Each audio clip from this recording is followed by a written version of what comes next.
জুলাইয়ের পরবর্তী সময় গত এক বছরে যদি আপনি দেখেন বাংলাদেশ ভূখণ্ডে সবচেয়ে বেশি মুসলিম কারা সবভাবে প্রতিটা এমন কোনো জায়গা নাই যেখান থেকে আমাদেরকে বাদ দেওয়া হয় নাই। পাঠ্যপুস্তক বলেন, পাঠ্যপুস্তক সংস্কার করছে তারা, সেখানে আছে আমাদের লোকজন আছে, আমাদের কেউ নাই। আমাদের যে সবচাইতে বড় আবেগের জায়গা রাসূলুল্লাহ সাল্লাল্লাহু আলাইহি সাল্লামকে নিয়ে কটাক্ষ করা হয়েছে, আমরা রাস্তাঘাটে এত প্রতিবাদ করছি, তাদের কানে গেছে এটাকে তারা কোনো বিষয় মনে করছে? আমাদের কোনো ধরনের কোনো দাবি দাওয়াকে তারা কোনো স্পেস দেন। হাসিনা হয়ে উঠতে পারছে, এই নতুন কোনো হাসিনা যেন আর হয়ে উঠতে না পারে, এই জন্য আমাদের যেটা করা দরকার আমরা সেটা করব। আমার দিন আমার জমিনে আমরা দেখতে চাই, এবং এই জন্য আমরা আমাদের আত্মত্যাগ, আমাদের এই ভূখণ্ডের সাথে আমাদের যে আত্মত্যাগের ইতিহাস জড়িত, সেই ইতিহাসের বদলা, সেই ইতিহাসের অর্জন আমি বুঝে পেতে চাই। আমাকে দিতে হবে। প্রতিবারের মতো রক্তকে মারিয়ে ক্ষমতার মসনদে গিয়ে তুমি জুলুমের নল আমার দিকে আবার ঘুরাই দেবা প্রতিবার, এই খেলা বারবার চলবে না। আর কোনো মানুষ গুম, খুন, পারিবারিকভাবে নির্যাতন এটার শিকার হবে, এটা এই বাংলাদেশে আর চলবে না।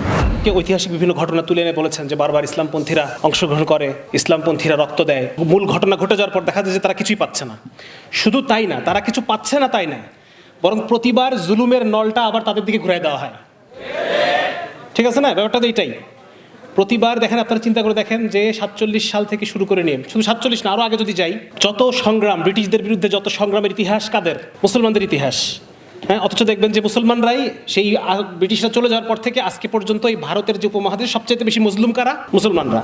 এখন আমরা বলতেছি জুলাইয়ের কথা, জুলাইতে সব মানে রক্ত দেওয়া থেকে শুরু করে নিয়ে, হ্যাঁ, বিভিন্ন বিষয়ে আমাদের অংশগ্রহণ, আমরা জুলাইয়ের অন্যতম স্টেক হোল্ডার, জুলাইয়ের অন্যতম একটা অংশীদার হচ্ছে আমরা, এবং এটা ইটস এ লার্জ শেয়ার। এমন না যে খুব খুচরা খাচরা, এরকম না। অথচ জুলাইয়ের পরবর্তী সময় গত এক বছরে যদি আপনি দেখেন বাংলাদেশ ভূখণ্ডে সবচেয়ে বেশি মুসলিম কারা সবভাবে প্রতিটা এমন কোনো জায়গা নাই যেখান থেকে আমাদেরকে বাদ দেওয়া হয় নাই। পাঠ্যপুস্তক বলেন, পাঠ্যপুস্তক সংস্কার করছে তারা, সেখানে আছে আমাদের লোকজন আছে, আমাদের কেউ নাই। আমাদের যে সবচাইতে বড় আবেগের জায়গা রাসূলুল্লাহ সাল্লাল্লাহু আলাইহি সাল্লামকে নিয়ে কটাক্ষ করা হয়েছে, আমরা রাস্তাঘাটে এত প্রতিবাদ করছি, আমাদের কোনো ধরনের তাদের কানে গেছে এটাকে তারা কোনো বিষয় মনে করছে? আমাদের কোনো ধরনের কোনো দাবি দাওয়াকে তারা কোনো স্পেস দেয় নাই। রাষ্ট্রের নতুন রাষ্ট্র গঠনে আমাদের কোনো অংশগ্রহণ তারা স্বীকার করে নাই।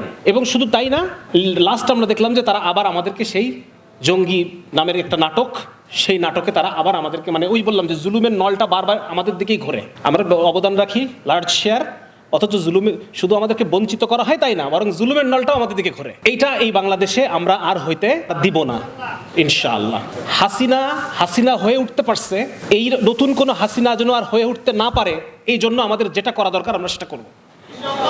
ঠিক আছে না? আমাদের কোনো ভয়েস ছিল না।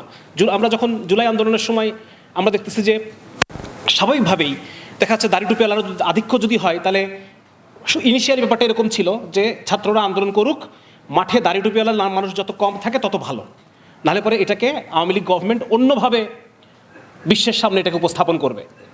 সুতরাং ওই সময়ে না যাওয়া এটাও কি ছিল এটাও একটা গুরুত্বপূর্ণ সিদ্ধান্ত ছিল। এবং পরবর্তীতে যখন দেখতেছি যে যত বেশি সময় যাচ্ছে, আস্তে আস্তে আমাদের এখন নামা প্রয়োজন, তখন দেখা যাচ্ছে যে আমরা ইন্টারনেট লকডাউন, যখন ইন্টারনেট শাটডাউন যখন উঠে গেল, এরপর আমরা বুঝতেছি যে না, আমাদের এখন নামা প্রয়োজন, আমাদের ভয়েস। কিন্তু আসলে দেখা যাচ্ছে আমাদের ভয়েস কেউ হচ্ছে না। আমরা আবিষ্কার করলাম যে আমাদের আসলে কোনো ভয়েস নাই।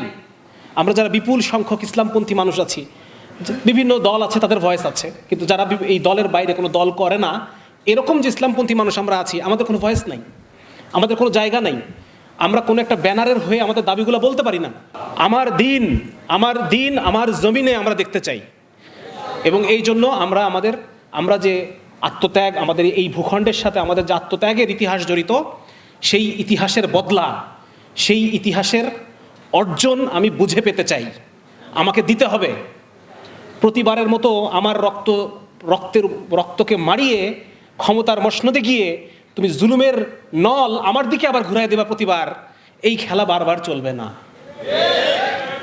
এই বাংলাদেশে আর কোনো 2013 সাল আসবে, আর কোনো দাড়ি টুপি রাখার জন্য, ইসলামী শরিয়ার কথা বলার জন্য, ইসলামের হুকুম আহকামকে মানুষের সামনে অবিকৃতভাবে প্রচার করার জন্য আর কোনো মানুষ গুম, খুন, পারিবারিকভাবে নির্যাতন এটার শিকার হবে, এটা এই বাংলাদেশে আর চলবে না। এবং অলরেডি অনেক ভাই, আমাদের গোয়েন্দা বাহিনীর ভাই যারা এখানে উপস্থিত আছে, তাদের উদ্দেশ্যে অনেক কথা বলছে। আমিও সময় পেলে সুযোগ পেলে বলি, সুতরাং আজকে আমিও দু একটা কথা বলবো। সেটা হচ্ছে, ভাই আল্লাহকে ভয় করেন। আপনি আজকে আপনার রিজিকের জন্য হুকুমের গোলাম হিসেবে অনেক অজুহাত আপনি দাঁড় করাতে পারবেন, কিন্তু আল্লাহর সামনে সেই দিন আপনি কোনো অজুহাত দাঁড় করাতে পারবেন না।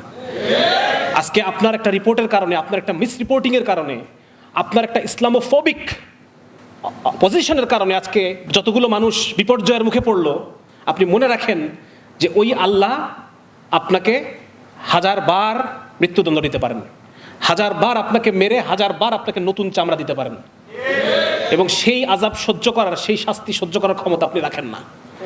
এটা আপনি মনে রাখেন। এটা আপনার এই চাকরির অজুহাত, এই অজুহাত সেদিন টিকবে না। ইসলামের পক্ষে, শরিয়ার পক্ষে, এই ভূখণ্ডে আমার জমিনে আমার দ্বীনের প্রতিষ্ঠার পক্ষে আমরা যা যা করা দরকার, যেভাবে যেটা করা দরকার আমরা সেটা করব। এবং এই ভূখণ্ডে মুসলমানদেরকে আবারও বঞ্চিত করতে হলে সেটা আমাদের লাশের উপর দিয়ে করতে হবে। এমনি এমনি আপনি মুসলমানদেরকে আর বঞ্চিত করতে পারবেন না। এই কথা বলি আমি বক্তব্য করছি। আসসালামু আলাইকুম ওয়া রাহমাতুল্লাহি ওয়া বারাকাতুহু।